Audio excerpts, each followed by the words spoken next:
नमस्कार दोस्तों, आज का हमारा टॉपिक है पंचायती राज व्यवस्था, जो कि आपकी प्रतियोगी परीक्षाओं से अत्यंत ही महत्वपूर्ण है। सबसे पहले हम पढ़ेंगे आज पंचायती राज व्यवस्था को। तो पंचायती राज व्यवस्था सबसे पहले आप देखेंगे कि यह कहाँ से लिया गया है। पंचायती राज व्यवस्था कहाँ से लिया गया? पंचायती राज व्यवस्था में हम देखेंगे कहाँ कहाँ इसकी बात कही गई है। तो पंचायती राज व्यवस्था की बात सबसे पहले चोल प्रशासन में मिलती है। आप इतिहास उठाएंगे तो सबसे पहले आप चोल प्रशासन में पंचायतों के गठन की बात, मतलब ग्राम पंचायतों को शासन व्यवस्था देने की बात कही गई थी। इसके बाद हमने पढ़ा कि लॉर्ड रिपन 1882 में प्रस्ताव लाया। इस प्रस्ताव के माध्यम से स्थानीय स्वशासन की उसने बात कही। स्थानीय स्वशासन मतलब उसका कहना था कि हमको स्थानीय लोगों को इसका प्रशासन सौंपना चाहिए। तो स्थानीय स्वशासन का जनक किसको कहा गया है? लॉर्ड रिपन को। क्यों कहा गया है? क्योंकि स्थानीय स्वशासन का को सबसे पहले कौन लाया? Lord Ripon. तो स्थानीय स्वशासन का जनक कौन है? इसके पितामह, इसके फादर और इसके जनक कौन है? Lord Ripon. तो सबसे पहले आप देखेंगे पंचायती राज व्यवस्था। जैसे हमारा देश आजाद हुआ 1947 के बाद, तो हमने एक संविधान बनाया। हमने अपने शासन व्यवस्था को संचालित रूप से करने के लिए संविधान बनाया। अपने संविधान में पंचायतों की जो बात कही गई उसका जिक्र कहाँ पे मिलता है? आपका संविधान के भाग 4 में नीति निर्देशक तत्वों के अंतर्गत आर्टिकल अनुच्छेद 40 में इसका जिक्र मिलता है कि पंचायतों की गठन की बात कही गई है। जब पंचायतों की गठन की बात कही गई है और नीति निर्देशक तत्व किस मतलब किनको उस पर नियम बनाने का अधिकार है, तो वह है आपका राज्यों को। भारत के जितने भी राज्य हैं उनको नियम बनाने का अधिकार किसको है? नीति निर्देशक तत्वों पर नियम बनाने का अधिकार राज्य को। तो राज्य विधानमंडल नीति निर्देशक तत्व के अंतर्गत नियम बनाती है शासन व्यवस्था को संचालित करने के लिए। और इसी के अंतर्गत आर्टिकल 40 में, अनुच्छेद 40 में नीति निर्देशक तत्वों के अंतर्गत पंचायतों के गठन की बात कही गई। तो सबसे पहले अगर पूछा जाए तो कौन से अनुच्छेद में मिलता है? आर्टिकल 40 में सबसे पहले कहा मिलता है आपको? आर्टिकल 40 में पंचायतों के गठन की बात कही गई है। ठीक है, यह किसका विषय है? तो सबसे पहले अगर पूछा जाए किसका विषय है, तो यह राज्य विधानमंडल या राज्य सूची का विषय है। आपकी सूचियां कितने प्रकार की होती है? आपकी सूचियां होती है 3 प्रकार की: संघ सूची, राज्य सूची, संवर्धी सूची। राज्य सूची पे नियम बनाने का अधिकार किसको है? राज्य को। संघ सूची पे नियम बनाने का अधिकार किसको है? संघ को, मतलब केंद्र सरकार को। और आपकी संवर्धी सूची पे दोनों नियम बना सकते हैं। ठीक है, अब सबसे पहले जब भारत आजाद हुआ तो उसने शासन को में लोगों की सहभागिता लेने के लिए कुछ कार्यक्रम की स्थापना की। इस कार्यक्रम को संचालित किया इसने 1952 में समुदाय विकास कार्यक्रम संचालित किया। 1952 के बाद उसने एक साल बाद 1953 राष्ट्रीय विस्तार सेवा कार्यक्रम को संचालित किया। राष्ट्रीय विस्तार सेवा कार्यक्रम को, ठीक है, 1952 में क्या किया इसने? समुदाय विकास कार्यक्रम को स्थापित किया। ठीक है, इसके बाद आपने देखा इसमें जब इन्होंने देखा कि इसमें जब हमने ये 2 कार्यक्रम इसकी शुरुआत की तो ये कहीं पे उनको सफल होते हुए नहीं दिखा। कहीं ना कहीं इसमें कमी रह गई है। इस कमी की जांचने के लिए इन कार्यक्रम की असफलता की जांच करने के लिए एक समिति गठित की गई। इस समिति के अध्यक्ष कौन थे? आपके बलवंत राय मेहता। इस समिति के आपके अध्यक्ष कौन थे? बलवंत राय मेहता। इसलिए इस समिति को 1957 में इन्हीं के नाम पर, बलवंत राय मेहता के नाम पर इस समिति का गठन किया गया। और इस समिति को क्या क्या बोला गया कि आप इस दोनों कार्यक्रम की असफलता के कारण उसको हम इसमें बेहतर सुझाव, मतलब बेहतर ढंग से संचालित कैसे करें, इसके लिए सुझाव भी देने थे। तो इस समिति ने अपनी रिपोर्ट इसने 1958 को प्रस्तुत की। ठीक है, तो यह बलवंत राय समिति का बनी 1957 में। अब स्थानीय सुशासन इसने अपनी सिफारिशें दी। अब इसने जब रिपोर्ट की जांच की, इसने अपने आधार पर एक रिपोर्ट प्रस्तुत की, इस समिति ने जांच की और जांच के आधार पर इसने कुछ सिफारिशें दी। सबसे बड़ी सिफारिश थी इसकी स्थानीय सुशासन का विकेंद्रीकरण। तो सबसे पहले क्वेश्चन आता है आपका कि विकेंद्रीकरण शब्द सबसे पहले कौन लाया? तो आपके बलवंत राय मेहता कौन लाए? विकेंद्रीकरण शब्द सबसे पहले लाए। अगर कभी पूछ ले कि लोकतांत्रिक विकेंद्रीकरण की जो परिभाषा या जो शब्द दिया है, लोकतांत्रिक विकेंद्रीकरण का जनक किसे कहा गया है? तो बलवंत राय मेहता को कहा गया है। लोकतांत्रिक विकेंद्रीकरण का जनक किसको कहा गया है? बलवंत राय मेहता को। स्थानीय सुशासन का जनक किसको कहा गया है? आपके लॉर्ड रिपन को। क्वेश्चन आते हैं। ठीक है, अब बात करते हैं हम जैसे जैसे आगे बढ़ते जाए उसके बाद। ठीक है, अब इन्होंने एक और सिफारिश दी इसके साथ में कि पंचायतों की जो स्थापना हो वह कैसी हो, त्रिस्तरीय। त्रिस्तरीय मतलब पहले तो आपका ग्राम स्तर पे होनी चाहिए तो ग्राम पंचायत, फिर होनी चाहिए आपकी ब्लॉक स्तर पर मतलब जनपद पंचायत, इसके बाद होनी चाहिए आपकी जिला परिषद, इसके बाद होनी चाहिए आपकी जिला परिषद पर, जिला परिषद में क्या होनी चाहिए आपकी जिला पे होनी चाहिए जिला परिषद, ठीक है।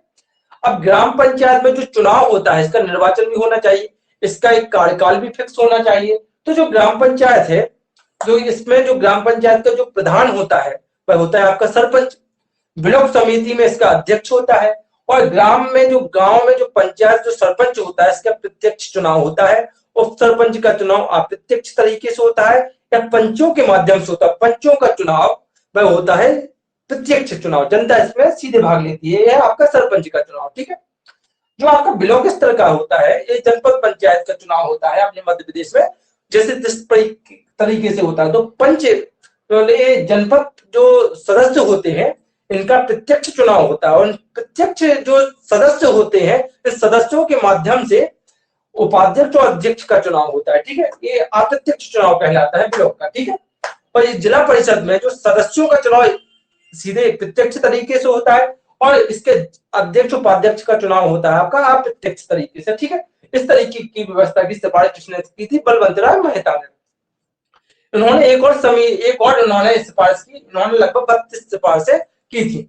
इनकी जो सिफारिशें थी इसमें क्या था, पंचायत समिति, इन्होंने कार्यकारी पंचायत समिति को उन्होंने कार्यकारी समिति के रूप में कार्य करने के लिए सिफारिश की। मतलब कि जो भी काम करे वह पंचायत करे और पंचायत सीधी करे, ठीक है। तो पंचायत जो कार्य करती है वह पंचायत को इन्होंने अधिकार सौंपने की बात कही गई थी, ठीक है। तो पंचायत समिति एक कार्यकारी समिति के रूप में कार्य करे। इन्होंने एक और सिफारिश की, जिला परिषद एक समन्वयकारी, जिला परिषद एक समन्वयकारी, ठीक है, जिला परिषद एक समन्वयकारी, ठीक है, सलाहकारी पर्यवेक्षण होना चाहिए। तो एक क्या होना चाहिए, जिला कौन सी होना चाहिए, समन्वयकारी, ठीक है, एक होनी चाहिए समन्वयकारी, ये होनी चाहिए आपकी समन्वयकारी, सलाहकारी और पर्यवेक्षण। समन्वयकारी मतलब सामंजस्य बैठा के, जैसे जिला परिषद का काम क्या है कि जिला परिषद क्या करेगी, आपकी ब्लॉक स्तर पर समन्वय स्थापित करेगी, साथ में ग्राम पंचायत पर समन्वय स्थापित करेगी, ठीक है। और क्या करेगी, एक सलाहकारी मतलब सलाह देगी कि आपको किस तरीके से काम करना है। तो जिला परिषद क्या करती है, सलाह देती है, ठीक है। और पर्यवेक्षण क्या रहता है, पर्यवेक्षण मतलब इसकी जांच भी करती है कि आप किस तरीके से काम कर रहे हैं। तो ये आपका पर्यवेक्षण, सलाहकारी और समन्वयकारी परिषद के रूप में काम करती है आपकी जिला परिषद, ठीक है। इस तरीके से अब इसमें एक और सिफारिश दी कि निकायों में शक्ति उत्तरदायित्व का वास्तविक स्थानांतरण होना चाहिए। कहने का मतलब, हाँ आपको एक चीज और मैंने छोड़ दी यहाँ पे कि जो आपका स्थानीय सुशासन का विकेंद्रीकरण, सबसे पहले तो आप जान लो विकेंद्रीकरण होता क्या है। विकेंद्रीकरण वह होता है कि इसको बिखेरना, जिस प्रकार सूरज की रोशनी हम उजाले के लिए जैसे फैलती है उसी प्रकार विकेंद्रीकरण मतलब ये आपकी सारी केंद्र, पहले शक्ति यहाँ पे रहती थी, अब क्या शक्ति कहाँ पे पहुंची है, यहाँ पे, मतलब ये यहाँ पे शासन व्यवस्था देख रहे हैं, ठीक है। यहाँ पे ये आपकी ग्राम पंचायत है, मतलब छोटे स्तर से बड़े स्तर तक शासन व्यवस्था जो रहती है वह होती है आपकी विकेंद्रीकरण, ठीक है। आपका केंद्रीकरण मतलब जो भी है पूरे सत्ता केंद्र में हो, तो ये आपका होता है केंद्रीकरण, ठीक है। तो विकेंद्रीकरण क्या है, आपका मतलब छोटे स्तर से सभी को सहभागिता या साथ में लेके चलना आपका विकेंद्रीकरण, ठीक है। तो विकेंद्रीकरण के जनक कौन से हैं, आपके बलवंत राय मेहता, ठीक है। अब इन्होंने क्या बोला, निकायों में शक्ति एवं उत्तरदायित्व का वास्तविक स्थानांतरण होना चाहिए। मतलब अगर आपके पास पावर रहेगा तो आप अच्छे से काम कर पाएंगे, अगर आपके पास शक्ति होनी चाहिए, आपके साथ कर्मचारी भी होनी चाहिए, तो इस तरीके मतलब शक्ति होनी चाहिए उत्तर, और जब आप शक्ति रहेगी तो आप अच्छे से अपने उत्तरदायित्वों का निर्वहन कर पाएंगे, ठीक है। अब अच्छे से अपने कर्तव्यों का निर्वहन कर पाएंगे। तो यह आपको निकायों में शक्ति उत्तरदायित्व का वास्तविक स्थानांतरण होना चाहिए। इन्होंने बोला अधिकांशतः शक्ति किसके पास होनी चाहिए, निकायों के पास, निकायों के पास शक्ति होनी चाहिए। निकायों को शासन मतलब साधन उपलब्ध होने चाहिए, मतलब निकायों को पर्याप्त स्रोत मिलने चाहिए जिससे वह अपने क्षेत्र का विकास कर पर निकायों को क्या होने चाहिए, स्रोत मिलने चाहिए, ठीक है। अब आप देखते हैं इसमें मतलब स्रोत मिलने, जैसे कर्मचारी उपलब्ध होने चाहिए, जैसे पानी के लिए अगर उपलब्ध साधन उपलब्ध नहीं तो उसके लिए हमको व्यवस्था करनी चाहिए। अगर देखो स्थानीय लोग रहेंगे तो उनको ज्यादा पता रहेगा कि लोगों को क्या समस्या है, आपके घर में आपको ज्यादा पता होगा कि आपको क्या समस्या है, आपको उन समस्याओं से कैसे निपटना है। इसीलिए स्थानीय स्वराज या पंचायती राज व्यवस्था लाई गई है, जिसमें क्योंकि अधिकांशतः जनसंख्या हमारी कहाँ पे रहती है, गाँव में। अगर गाँव में प्रशासन अच्छा रहेगा तो भारत का प्रशासन बहुत अच्छे तरीके से चल पाएगा। ठीक है, इस तरीके से। अब ये है आपके भविष्य के अधिकारों और अधिक प्रत्यायन के लिए पद्धति। मतलब कहने का मतलब क्या है, भविष्य के अधिकारों के और अधिक प्रत्यायन, मतलब हम इसमें किस तरीके से सुधार करें और हम किस तरीके से इसको संचालित करें, इसके लिए एक पद्धति होनी चाहिए। जैसे कि अभी एक निर्वाचन, अभी हमारे यहाँ पे चुनाव चल रहे हैं, तो यहाँ पे क्या है, एक पद्धति है हमारे यहाँ पे कि एक टाइम रहते हैं 5 साल के लिए, हम एक मतलब इनको चुनाव अपने प्रतिनिधित्व चुनते हैं जो हमारे गांव का प्रतिनिधि होता है, प्रतिनिधि मतलब सरपंच होता है। यह काम किस तरीके से करता है, इसकी एक रूपरेखा है। यह अपनी रिपोर्ट किसको देती है, ब्लॉक स्तर पर, ब्लॉक स्तर पर किसको जाती है, जिला स्तर पर। इस तरीके से पद्धति होनी चाहिए। ठीक है। तो सबसे पहले जब हम इन्होंने इस तरीके की सिफारिशें दी, उन्होंने क्या बोला कि अधिकांशतः इसमें क्या है, किसको साथ में लेके चलना चाहिए, स्थानीय लोगों को साथ में लेकर चलना चाहिए। ठीक है। अब इसके बाद क्या होगा, तो इसने जब अपनी रिपोर्ट प्रस्तुत की, अपनी सिफारिशें दी 1958 में, लगभग जनवरी 1958 में, तो इसके बाद इनकी जो विकास परिषद होती है, इसने इसकी रिपोर्टों की सिफारिशों को माना और तत्कालीन प्रधानमंत्री मतलब नीति आयोग, जो नीति आयोग रहता है, मतलब नीति आयोग अभी आज तो वर्तमान में नीति आयोग, पहले योजना आयोग हुआ करता था। योजना आयोग के कहने पर तो समिति गठित की गई। अब इसके बाद उन्होंने इसको स्वीकार किया। अब इन्होंने इसको स्वीकार किया, इसके बाद क्या हुआ, जब तत्कालीन प्रधानमंत्री जवाहरलाल नेहरू ने राजस्थान के नागौर जिले के बगदरी गांव में पंचायती राज का शुभारंभ किया। कहां पे, जवाहरलाल, तत्कालीन प्रधानमंत्री पंडित जवाहरलाल नेहरू ने राजस्थान के नागौर जिले के बगदरी गांव में पंचायती राज व्यवस्था का शुभारंभ किया। और यह कब किया, गांधी जयंती के टाइम पे 2 अक्टूबर 1959 को यह शुभारंभ किया गया, 2 अक्टूबर 1959 को। हाँ, इसके बाद 1959 में ही आंध्र प्रदेश में इस व्यवस्था की शुरुआत की गई और राजस्थान, और देखो क्या है, यह व्यवस्था शुरुआत की गई, सबने अपने अपने स्तर पे। तो यहाँ पे जो केंद्र सरकार ने क्या बोला, सभी राज्यों की स्थिति अलग अलग है, सभी की संरचना अलग अलग प्रकार से है, तो सब लोग शासन व्यवस्था या सब लोग अपने अपने हिसाब से, अपनी अपनी साधनों के हिसाब से इस पर नियम कानून बना सकती है। ठीक है, नियम कानून बना सकती है। तो यह था आपका पंचायती राज व्यवस्था। इसमें क्या किया, आंध्र प्रदेश और राजस्थान ने त्रिस्तरीय पंचायतों का गठन किया। आंध्र प्रदेश और राजस्थान ने त्रिस्तरीय पंचायतों का गठन किया। तमिलनाडु ने द्विस्तरीय पंचायतों का गठन किया, जैसे जिला परिषद और आपका ग्राम पंचायत। और इसके बाद पश्चिम बंगाल ने 4 स्तरीय पंचायतों का गठन किया।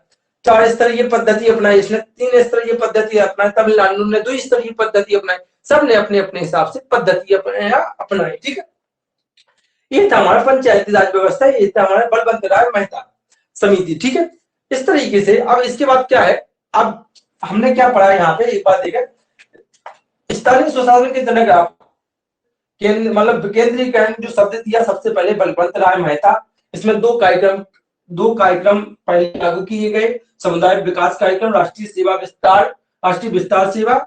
इनकी असफलता की जांच के लिए योजना आयोग ने बलवंतराय मेहता समिति की गठन की। इसकी समिति के गठन के बाद इन्होंने कुछ सिफारिशें दी, जिसमें सबसे बड़ी सिफारिश थी स्थानीय स्वशासन का विकेंद्रीकरण। इस विकेंद्रीकरण के साथ साथ इन्होंने त्रिस्तरीय पंचायतों का भी करने की बात कही।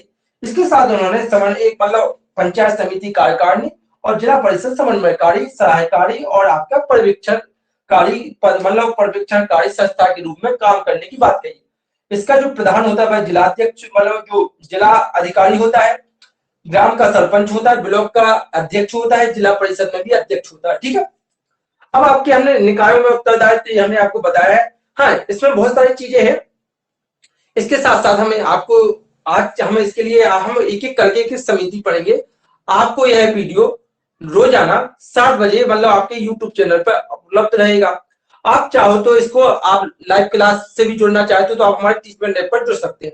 आप इसके लिए हमारे नंबर 9589 क्या है, आप हमारे नंबर पे आप मैसेज या कॉल कर सकते हैं 9589449109 पर। ठीक है, आपको अगर नोट्स चाहिए हो या मटेरियल चाहिए हो तो आप हमारे आप नंबर पर कांटेक्ट कर सकते हैं। ठीक है, आपको किसी भी प्रकार की कोई समस्या होती है तो आप भी हमसे बिल्कुल कांटेक्ट करें, और इसमें कुछ सुझाव करना है या पढ़ाने की टेक्निक में या आपको जो समझ में नहीं आ रहा इस हिसाब से भी आप बता सकते हैं, तो हम इसमें और भी अच्छा सुधार करके आपको किसके पास अच्छे से अच्छे कंटेंट ला सकते हैं। ठीक है, तो आपको बहुत अच्छे से पढ़ना है, आपके लिए हम बहुत अच्छे से चीजें और भी लाएंगे और हमारी टीम भी प्रयास कर रही है कि आपको बहुत अच्छी चीजें उपलब्ध करवा पाए। तो इसी के लिए हम 2 शब्दों के साथ आपसे अलविदा लेते हैं कि संघर्षों के सायों में इतिहास हमारा पलता है, जिस ओर जवानी चलती है उस ओर जमाना चलता है। तो आपको कड़ी से कड़ी मेहनत करनी है, आपको अपने माँ बाप का सपना पूरा करने के लिए, और आपको कड़ी मेहनत के साथ आपको अपने एक जॉब प्राप्त करनी है। ठीक है, आज के लिए इतना ही। जय हिंद साथियों।